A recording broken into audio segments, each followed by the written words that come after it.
Ah oui, stop, je t'ai pas dit.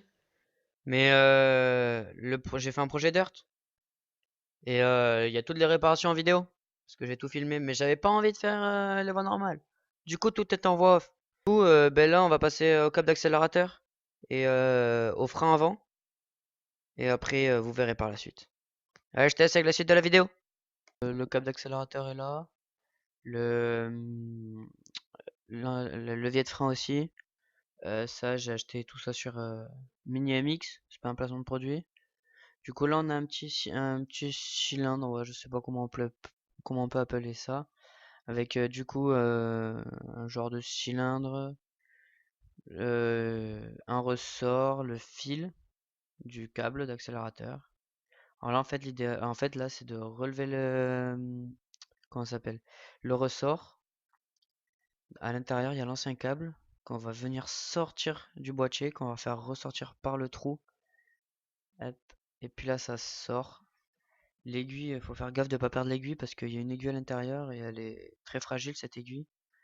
Du coup, ben là, on démonte tout, on garde le ressort, le genre de cylindre avec l'aiguille, le capuchon et le capuchon qui est au-dessus du truc, au-dessus du fermoir, ouais, pour tout garder.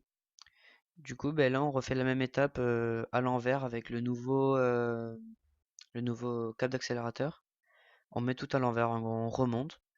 Alors on commence par le petit bitonio noir. Alors j'ai pas du tout le nom. Le capuchon, le ressort.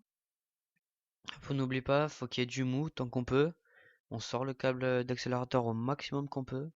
Hop, et là, du coup, on rentre à l'intérieur, on le fait sortir à l'extérieur et on le tire et on le re-rentre. Et là, du coup, ben, on fait le système pour que ça passe juste au-dessus. Du coup, on démonte tout l'ancien système, faut tout dévisser. Du coup, faut dévisser, faut faire gaffe de pas perdre les vis, ne pas foirer.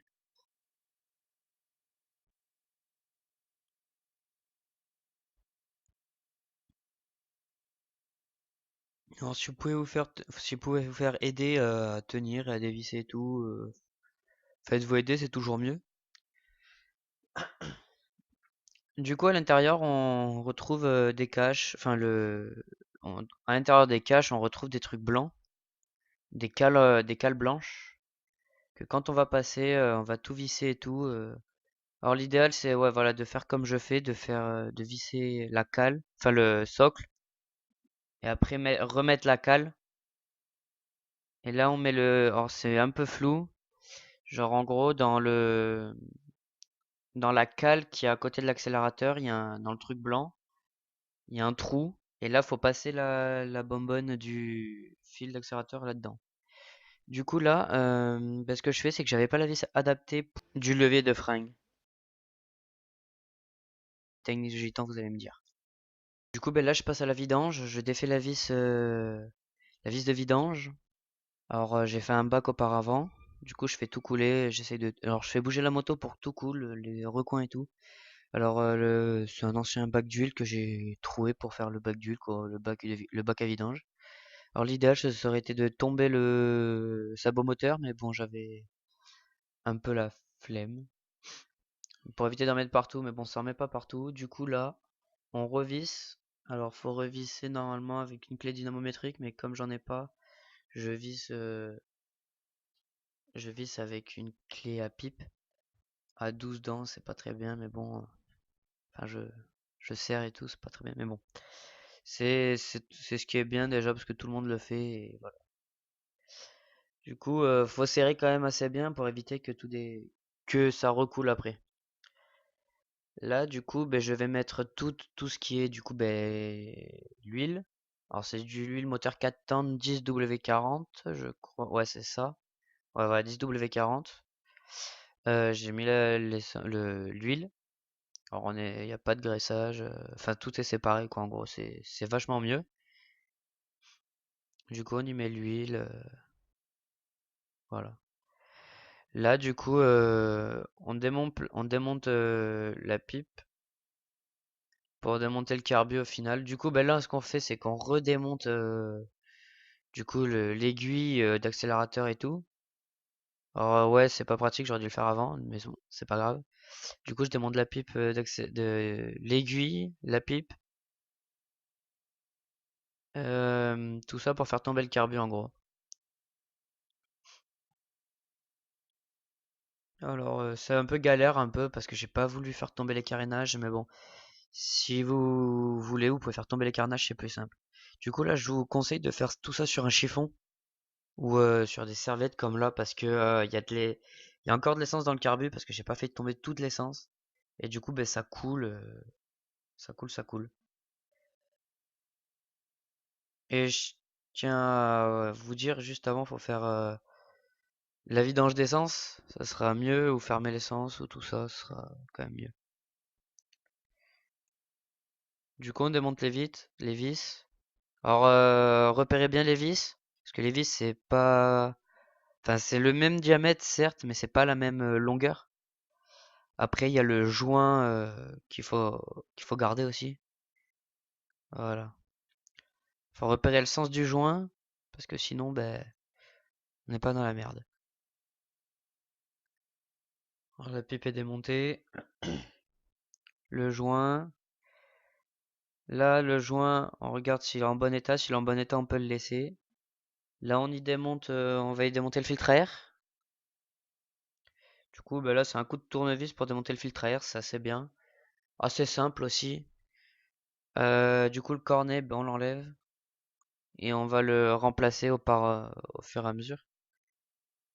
Et du coup, au remontage, comme j'ai pas l'autre filtre à air, ben, du coup, j'ai pas je remets le cornet, mais après, je l'ai changé le filtre à air, tout ça. Là, on démonte les trois vis sous le carbu. Alors là, c'est la partie attention parce que ça peut couler. Ça va couler, voilà. Alors je démonte, c'est un peu en accéléré parce que sinon ça allait durer, voilà. Là, il y a l'essence qui coule. Voilà, parce qu'il reste un peu d'essence dans le carbu. Tu vois. Hop, il en reste. Du coup, j'ai tout vidé dans une bouteille. Là, je vous conseille, bah, l'idéal c'est de pas toucher le gicleur, tout ce qui est tout ça. Ne touchez pas les vis à l'intérieur, toutes les vis de réglage, évitez de le toucher si c'est bien réglé. Ce que vous faites, c'est que vous prenez votre compresseur et vous soufflez dedans. Alors comme moi, tu vois, j'ai pas de compresseur, j'ai pris une pompe. Ouais, j'ai pris une pompe et du coup, j'ai soufflé dedans. Bon là, du coup, j'ai tout soufflé, j'ai démonté les flotteurs. Juste les flotteurs, vous pouvez démonter. Je crois que je les démonte pas, je les démonterai sur une autre vidéo. Vous nettoyez tout, parce qu'il peut y avoir une merde. En même temps, c'est une vérification. Après, vous démontez pas tout, vous démontez, vous ouvrez la cuve, vous démontez le flotteur et puis c'est tout. Après, tout ce qui est gicleur, vous laissez parce que c'est un peu galère à vous expliquer. Ce sera dans une prochaine vidéo. Du coup, là, on remet la cuve, on serre, on remet les trois vis et tout.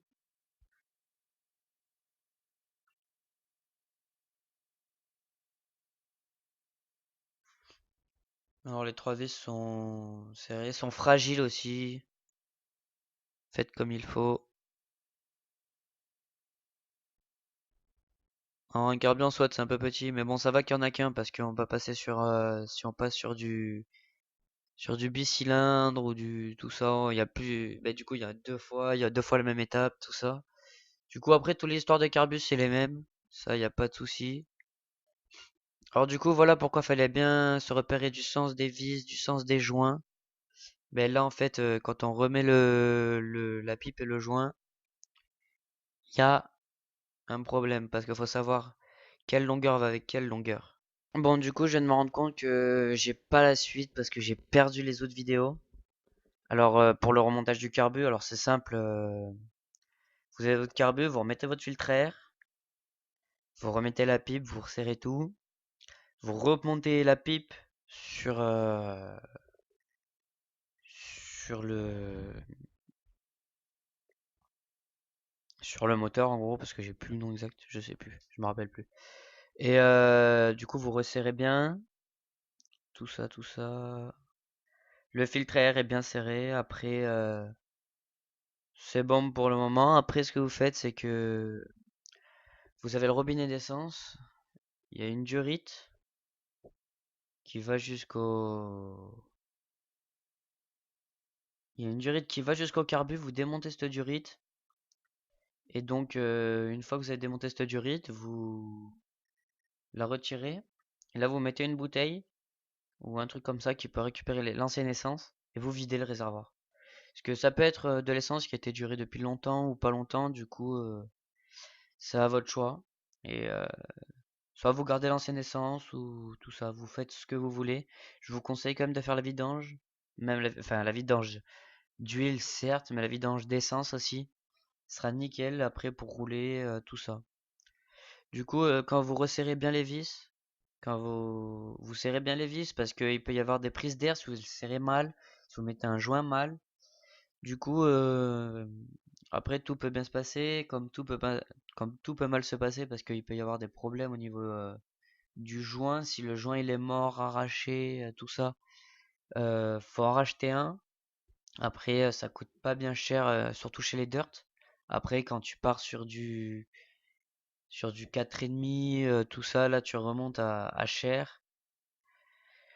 Et aussi, ce que tu peux faire, c'est que tu peux démonter la bougie, nettoyer la bougie, et comme ça, là, t'es reparti avec une moto qui est quasiment neuve, et t'es reparti à faire pas mal de kilomètres. Après, le problème, c'est que, voilà, comme je vous l'ai dit, j'ai pas pu retrouver les vidéos, je les ai perdues malheureusement. Du coup, ben là, vous serez sur le fond de la moto, comment elle était, tout ça.